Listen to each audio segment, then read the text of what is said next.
Hello, and welcome back to the Foreclosure Deals Coach Podcast. This is the show where we learn how to find, figure, fund, fix, and flip a foreclosure deal. And one of my favorite parts about working in this industry is the incredible people I get to meet all across the country that are in their real estate journey, the professionals that have broke through that first process of trying to get their first deal done and now are devout experts in the foreclosure or real estate investment field. I am honored today to bring on a rock star, Mr. Nick Prefontaine. Without further ado, let's get Nick on the stage today. Nick, what is going on, man? How are you? Hey, Donny, I'm happy to be here. I'm happy to have you. Let's jump right in. We got a lot of people watching. They're going to be super interested in your backstory. Tell me a little bit how you got into real estate investing. Tell us a little about your first deal. Let's start with the backstory, shall we? Sure, yeah, I'd be happy to. So my backstory, my first deal, I really came into that after my accident. So I'd like to go back to start at my accident. So I was in 8th grade at ski club with my friends, and on the way to the mountain, we had all brought our stuff to get ready so we wouldn't miss a precious moment once we got to the mountain. Sure. When we got to the mountain, the rest of the class went inside. They wasted time. We saved it, and we got ready on the bus. So we had to ride for the chairlift. The chairlift on the ride up went right over the terrain park where all of the jumps were. Oh boy. And we knew, and I knew right when I saw it that I was going to go off the biggest jump in the terrain park. I was like, oh yeah, that has my name all over it. So, that's a young man thing though, right? You see that was like a challenge and kind of stupid. I'm going to do that. All right. Absolutely. So you're going to do this jump. Absolutely. So right. I got to the top, buckled into my snowboard, took a breath of that crisp winter air, and confidently charged towards that jump with all my speed. And going up to the jump, Donny, I caught the edge of my snowboard on the snow going up the jump, and that kind of threw me off balance. Sure. That was the last thing that I remember. Oh my gosh. So I was told that I landed on my head and I wasn't wearing a helmet. Oh my God. So I later learned that they wanted to bring a helicopter to the mountain to rush me to the hospital. Okay. And there were 3 things about my accident about that day that really they contributed to me being here today. The first is they wanted to bring a helicopter, but they couldn't because it was so windy. So they had to send in an ambulance. And out of all the paramedics in the county, there was only one who could intubate on the spot. And I needed that to be able to breathe. Lucky for me, he was one of the paramedics that showed up. Yeah, that showed up to the mountain that day. So there were really a lot of things that happened. The first being that I didn't have a helmet on. However, my goggles saved my life because I had goggles on with a lot of padding on them. Okay. So I learned later that my goggles not only braced my impact, as I continued to roll down the mountain and hit my head, with each impact, my goggles mysteriously, or depending on what you believe, not so mysteriously, I think intervention, brother. Yep. What's that? Divine intervention. Yeah, exactly. That's what I believe. So I believe everything happens for a reason. So that was 2. And then the third one, getting to the hospital, I was resting in the ICU in a coma, out, unable to communicate with anyone. And my parents and immediate family were the only ones that were allowed in my room at that point. Sure. And after the accident, the doctors would come into the room to share the news with my parents about what had happened. And they, no fault of their own, they walked in and they started talking about, here's a prognosis and everything. My mom stopped them and she said, no, not here. Not in front of him, because she understood, and the doctors weren't doing anything malicious, but she understood that even though I was out, even though I was in a coma, I was still taking in information. Yes. So she made them step outside the room. And once they were outside the room, the doctors shared with my parents that Nick suffered a traumatic brain injury. He was in a snowboarding accident. Based on the impact alone, he's probably going to be out for 7 to 10 days at a minimum. However, the swelling is such in his brain that if we don't induce him, if he wakes up and panics and worries about who are you people, what am I Right. doing, what happened here, the swelling in my brain would increase and I would have died. So Wow. they had to induce me into a coma. So I was in a coma for 3 weeks. I really don't remember a month because it was a partially induced coma. Mm-hmm. Then, upon being transferred to the rehab hospital where I was at in Boston, that's where I began my journey of having to learn how to walk, talk, and eat again. And Wow. one, I know we don't have a lot of time here, so I wanted to share this though, that very early on in my recovery, I overheard my parents meeting with my doctors and my therapists to say, all right, what do we have to do this week to make sure Nick is making a full recovery and Yes. being able to get everything back? I heard Donnie in the back of my head, no, you're going to run out. So then this was before I could talk. However, I was able to communicate that to everyone that I wanted our common goal to be that I was going to run out of the hospital. Wow. So if you fast forward a little bit, less than 60 days later after coming out of the coma, I not only made a full recovery, but I ran out of the hospital. That's And incredible, Nick. That's incredible. thank What a you. great No, story. I appreciate that, and that really that leads right into how I got started in real estate. So I had to go to outpatient therapy for another 6 months, along with being tutored all summer long, 5 days a week, in order to continue on to high school with the rest of my classmates. But Okay. it's been now that, and it hasn't happened until recently, over the past few years, that I've looked back at it and been like, wait a minute. So only 18 months after finishing my rehab from a traumatic brain injury, I got my start in real estate. Um, Wow. and that was You're just getting during, out of high school. I mean, well, you've had some time to recover, but you're pretty early out of high school when you started this journey. no, I was still in high school. Oh my So gosh. I Okay. was, I was actually, I was actually right after I got my license. So I couldn't, right around that time, my dad, who was an investor at the time, he had an real estate investment company. He was playing with the idea of having bird dogs go out to properties Sure. that have received a notice of default letter from the bank, saying that they missed a few payments and the Sure. bank was going to foreclose, and try to schedule meetings for their investor to meet with them the following week and see if it was going to be a fit for them to purchase the property. So this Okay. was right on around when I was getting my driver's license. So Incredible. I was like, yes, Yeah. I want to do that. So I couldn't drive with any of my friends in the car, but I could still go and door Go knock. out and bird dog. What a great So use of a license, right? All the people, listen, 16-year-olds out there, right? You just got your license. You could be getting real estate right now. You just passed the test. Use that license for something other than delivering pizzas. It might pay off, like it did here for Nick. exactly, and But what are you doing now? Like, fast forward again. I mean, are you more rental focused, more flipping focused? What does your portfolio balance look like today? well, all right. So we buy homes non-conventionally. So Okay. without putting big down payments down, or without using investor money, investors big down payments down. So we're buying homes creatively. I'll just name a few. We'll buy it on a lease purchase or Sure. a rent-own agreement. Mhm. We'll buy it subject to someone's existing financing, or we'll buy it if they don't have any debt on the property. Okay.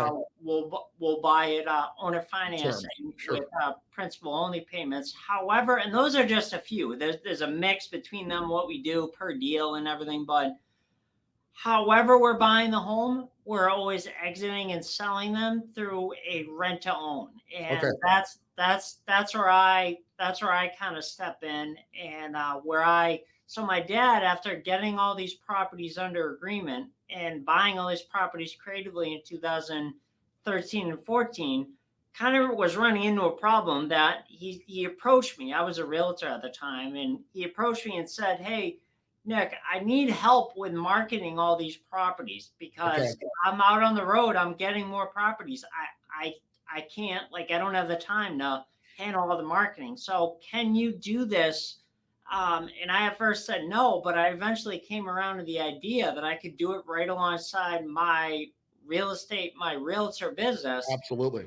And that's what I did. Over a period of 13 or 14 months, I went from earning the majority of my income, 80 and 90% as a realtor, uh, and only 10% or 20% with him, Okay. to earning the majority of my income with him as an And investor. investing. Right. So it Right. didn't make sense for me to keep my license. I can And relate to that for sure. I'm sure a lot of people can. Well, it's a transition plan. People don't understand that the real estate license is handcuffs in a lot of cases to real estate investors, right? My mentor described it as golden handcuffs. Would you agree with that? That like agents have some limiting factors, if nothing else, mentally. But when you start looking at the legality behind being an investor and an agent, it causes a ton of conflicts, doesn't it? Yeah, I mean, can you do it legally? Yes, you can. It's 100%. just there's a lot of misconceptions, and a lot of, frankly, like jealousy out there about Yes. people that don't understand it. And I'm not trying to slight anyone here. I was a realtor for 8 years. However, 95% of the realtors out there know one way to help a client. That's to Thank you. help them buy or help them sell. If it's anything other than that, it They must can't be do a anything. scam. That's right. It must be a scam. And that's generally what's proliferated through the market, right? That real estate agents want to be anti-investor, and a big part, Nick, of why I'm no longer licensed is exactly that. It's like you're fighting with people who have a problem with something that doesn't need to be a problem, but just because there's a certain attitude towards real estate investors, because we tend to make more money per deal, because we tend to know more about the market overall, that makes us a target for that kind of stuff. So it's nice to hear that from somebody else. How many deals do you think you're working right now? Do you have a target? Oh gosh. So I know before we hopped on this, there were a few things that you said your audience would be interested in. So I want to make sure I leave enough time for hitting those. So Sure. I think this is a roundabout way of answering your question. So, Okay. door knocking was my first foray into real estate. Interesting. However, it wasn't my first deal. My Mhm. first deal came probably right around that time that I was door knocking. Okay. Came with my dad. We bought a little 2-unit commercial building, him and I. Okay. And this was before the crash. So this was back in 06 that we closed on it. So I was still in high school. I remember driving to the closing on my learner's permit. Nice. If you can put that into perspective. That's so cool. Since then, we have we've pivoted to the way we buy and sell properties. Now, as I said, we do it creatively and then exit them on rent to own agreements. Okay. So we had this property, him and my dad and I, for years, and then we were finally able to find a business owner. And we were having problems with the town with permits, because we wanted to do an addition and do what we had all these plans for it. However, we were never able to get anything done. Then we offered it out through rent to own, and we were able to locate this business owner. He bought the property, didn't close on it. Okay. However, he bought it with a good down payment. I think it was like 10 or 20% down payment from us on a lease purchase agreement. And we had a tenant in there at the time. So it was almost like a master lease purchase that we assigned to him once his down payment got to a certain point. Then over the course of 4 or 5 years, he literally transformed the building. He got all town approvals because the town loves what he's doing. He's built it up. He basically has a new building now. Wow. For lack of a better term, on the property. He's paid the house off in cash. That's great. With us. So all those payments every year, every July, $20,000 would come from him to pay towards this house. That's amazing. So good for you too, right? That's an extra special July for you. Yeah, that's right. It definitely helped with things. So that was my first deal, because I know you said you wanted me to cover the first deal. Yeah, and I think the number one thing is just to start. Yes. Just to start, do something. So secondly, and this is kind of this is interesting. So ever since my accident, I've always had this voice in the back of my head. No matter how successful I'm being, whether it's door knocking, um, sales as a realtor, working with buyers and sellers, no matter what I'm doing, Donnie, I've always had this voice in the back of my head that's telling me, yeah, that's great. But what you really need to be doing is telling your story from stage and helping other people get through their trauma and be able to thrive with the rest of their lives. So I've always had that voice in the back of my head. And it was so after I let my real estate license go and I was doing that, I was going through a voice challenge myself, where I actually had to get Botox injections in my throat along with like higher level voice therapy to be able to get my voice back. So I've dabbled in speaking here and there at our events over the years, and I've always been comfortable with it, and I always get a positive reaction from my story. However, I never did anything else with it. Sure. So while I was still in my going through like the final throes of my voice issue, someone saw me speak before COVID. This was in September of 2019 at one of our events. She came up to me, gave me her card, and said, "I'm not trying to steal you from your dad. However, but I'm going to try." if you're ever interested in kind of fine tuning your message and bringing it to another level so you're able to affect and help the most amount of people possible, I can open some doors and introduce you to someone." So like I said, I wasn't ready. Right. I wasn't ready. I was still dealing with my voice. But however, a year and a half later, I reached out to her and I said, "All right, I'm ready." Love it. That was almost exactly 3 years ago. She introduced me to her mentor, Trisha Brook, who has become my mentor now. And since I've had that phone call with her, I shared my goals with her. Told her what I was looking to do, and I asked her if she thought that was possible.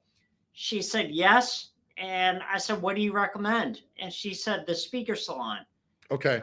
That's $25,000, and that's this fall, so the fall of 2021. Good for you. I had to commute to New York City for 6 weeks in a row to do the speaker salon. During the speaker salon, she approached me with the idea that she said, "Hey, I work with speakers to help them build out their speaker platform. And that's $75,000 to work with me one-on-one." Wow. And I said, I didn't even hesitate. I said, yes. Wow. I don't know how I'm going to get I don't know how I'm going to do that. You did it. How I'm going to get the money, but yes, give me a week and I'll get back to you. So I applied for financing, and 6 days later, I wired her the money. And she was the one that has helped me build out my entire business. Common Gold didn't exist before her. Sure. And everything that I built with my company, and now all the stages that I'm taking with speaking for brain injury associations and everything like that. And I wanted to bring that up because she a couple months ago, approached me with the idea of taking part in the speaker salon again. Oh, wow. And she said, "This one's going to be your last time." And it was an immediate in my soul. It was an immediate yes. So I said yes to her, and I actually just got back from my first week of that speaker salon. That's great. It absolutely blew my mind. I'm so excited about this time, just for the contacts and connections. Yeah. Well, and it really tells the story of how important coaching is, right? When you know it's the right fit for you, that kind of bleeds me in. A lot of people are struggling on whether or not they want to invest in a coaching program. I mean, you have a real estate coaching program yourself. Obviously, I'm a real estate investment coach, but a lot of people are hesitating to do that. You have 2 yeses there on a $75,000 coaching investment, a huge amount of money that you had to invest, but you just knew it was the right fit for you. And more importantly than knowing it, you took action. right? And that's the most important thing. A lot of people who are watching this right now, they want to get into real estate investing. They know this is something they want to do, but they also know they need help to do it. As you identified very early on, you had your dad to walk you through it, a lot of the early pieces, and now you're working in the speaking world, and you're realizing that you need to get somebody to help you with that. What would you say to somebody struggling with making that kind of investment into coaching? What would you tell them as far as the right move to do that? I think for me, it was 100% that the answer was 100% yes in my soul. And I wanted to, this is where I saw her and where she was and where I wanted to be. And that's why it was 100% yes. Yes. I think there are a lot of people that don't make any decision and think that, oh, well, I'm going to go and do this cheaper thing first and see how that works out, or I'm going to go do this, rather than commit and invest in themselves. Because since I made that commitment, there has been no voice in the back of my head. So that's confidence to me that I'm doing exactly what I was put on this earth to do. Amen. And the number of people that I help after I speak. So before her, prior to her, I probably, the most I spoke was 20 or 25 minutes at our event. Okay. And last year I did my keynote for brain injury associations, both in person and virtually, for 45 minutes and 60 minutes. That's a lot. It's a lot of material. And I wouldn't have built everything out that I have without her direction and guidance. So I love working with her. I'm doing it again, and it's an absolute joy to work with her. Yeah, that's what you're looking for. Now, I tell people on the coaching side, when we do our initial coaching consultation, and you're meeting with clients in this capacity too, so you understand, either you resonate with the coach and you want to work with them, you know it's a yes, or you don't resonate. And that's really what, if there's a sales side of coaching, it's really whether or not we can work together accurately. Do you deal with that with your coaching clients as well? Like where people, you feel like you don't resonate well with them or vice versa? And how do you handle that when you have a client that may not be a right fit? So it's on the real estate side, so smart real estate coach, and at the end I can give depending on what they were interested in with what I had to say, and give them a few action steps and ways to get started. We're not a good fit for everyone, That's and right. I'm very clear with people from the beginning. If they're kind of looking to, yeah, I'm gonna throw some money at this, and if it works out great, I'm gonna be doing like 10,000 things over here. Like we're looking for people. We're looking to match effort for effort. That's right. With people. So we're not gonna push a limp noodle. Yep. That's right. So I think that's very important to say. I agree with that. You know, Chris, Nick, we're nearing the end here. Obviously the foreclosure market is changing. The real estate market is in a constant state of flux. Give me your take on the future. This is like our analyst predictions on the next year or two in the real estate market. Where are the hot buttons for investors? Where would you recommend your clients invest and my clients invest right now? Where do you think people should be looking to maximize their returns in real estate? Donnie, if you can believe, if you can imagine this, I get asked this on pretty much every show I'm on. Like, hey, I would imagine, what do you think the market's gonna do? Like, hold on, let me go. Let me get my crystal ball out, right? My crystal ball. I have no idea. However, what's important is the market's always in a constant state of flux. That's right, and you know that. So no one knows what's going to happen 6 months, a year, 2 years, 10 years from now. If we did, we wouldn't be doing this. That's right. If we could predict the future, right? Yeah, exactly. However, there's always people, and this is the way that we like to look at it. There's always people who we can help. That's right. And that's all we're looking to do. We're looking to give buyers a path. There's only 18% of the market who can walk into a bank or with a lender and get a loan. And those other 82%, they're not all good. However, in there's a large portion that they have money for the down payment. They have great jobs. They're just not bankable. For whatever reason, they can't get a loan. So we're looking to help those.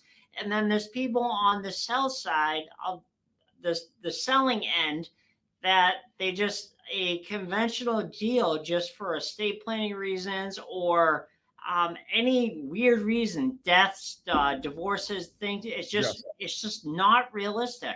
sure. So we're just looking to help those people. I love that. And if you keep your heart at that, that's been the foundation of the coaching program for me. Obviously, that's the case for you as well. Buyers, sellers, whoever you're working with, if your objective is to help people, it'll be lucrative, it'll be fulfilling. Like there's a Mhm. bunch of things that come from taking that angle. Obviously, with the coaching side, how do people get in touch with you, Nick? How do they learn more about what you're offering and how to work with you if that they feel like they resonate well with your branding? Sure. So if anything I said today about how we buy and sell on terms, and then sell through a rent to own to our buyers resonated with you, they can go to our website. That's smartrealestatecoach.com. And if you scroll down a little bit, you can get registered for the free master's class. That's going to teach you all about how we buy and sell on terms I creatively. love it. Then if my story and overcoming adversity, we didn't even get a chance to cover it. However, there was a system that I used. I'll be brief here. There was a system that I used to not only make a full recovery but run out of the hospital. That was a STEP system. Okay. So STEP stands for support, trust, energy, and persistence. All right. If you go to nickprefontaine.com/step, you can download the whole step system for free today, which is going to teach you all about support, trust, energy, and persistence. And usually I am able to at least go over a 10,000-foot view. However, the conversation went in a different direction. I'm Yeah, okay with it. me too. This is good. However, if they're interested in downloading the step system for free, they can go there, nickprefontaine.com/step. Yeah, I'm gonna just pop that on the screen real quick because I'd like people to see that. But yes, I mean that's awesome. I mean, again, overcoming adversity is the essence of everybody's journey as it relates to real estate investing or otherwise. So this is an opportunity for you guys to get a path where, obviously you went through a lot to get to where you are today, started real estate investing at a very young age, overcame a ton of adversity. Now you're successful. It's working. In conclusion, Nick, what's the next stage for Nick Prefontaine? Where can we expect to see you? Obviously, you're building the speaker side of this rapidly. Where do you hope to be in the next year, and what's the future for you? Over the next year, Donnie, I hope to be taking more stages and helping other individuals. So who I've spoke to up until this point is like organizations that deal with working with individuals that are overcoming adversity. So brain injury associations, also like the Dysphonia International organization, which they deal with supporting people and spreading awareness for anyone affected by voice issues. Mm, And that's what I didn't even get a chance to really go into detail on that, but that's a big part of my story. Um, so I see myself a year from now, 3 years from now, 5 years from now, taking more stages, helping individuals that are going through their trauma get through to the other side and thrive with the rest of their lives. I love it. I love it. That's an incredible mission, incredible journey. Thank you for sharing your story with us, Nick. Once again, I put up the nickprefontaine.com /step to get those details of how you really overcame a ton of adversity and became a powerhouse real estate investor. It has been an absolute honor to have you on the show today, Nick. I hope we can do this again relatively soon and keep track of your progress and help people to break through their resistance, get into coaching if that's appropriate, and start their path in the real estate investing journey like you have. Any parting thoughts, sir? Oh God, this has been fun, Tony. Thank you for allowing me to spend the time with your audience. I would say if you're unsure about what to do, whether it's in real estate or trauma recovery or anything, to just take your first step. Once you take your first step, your next step is always going to be available to you. You have to trust it. I love it. That's great advice. Guys, Nick put it best. It's the opportunities are out there. When you have an opportunity to mentor with a guy like Nick Prefontaine and hear his backstory, you got to take advantage of that. As you mentioned, hop on out to Nick Prefontaine /step, learn more about that program and how he got through that. And if you're looking to take the first step in your real estate investing journey, Nick is a great guy to mentor with, a great guy to coach with. Obviously, I'm a coach myself, but good coaches realize there's no competition in this space. It comes down to who you resonate with, who's the right fit for you and your situation. With that, this is Donny Coram. Thanking you so much for tuning in to the Foreclosure Deals Coach Podcast and reminding you now and always, don't buy a house, buy a deal.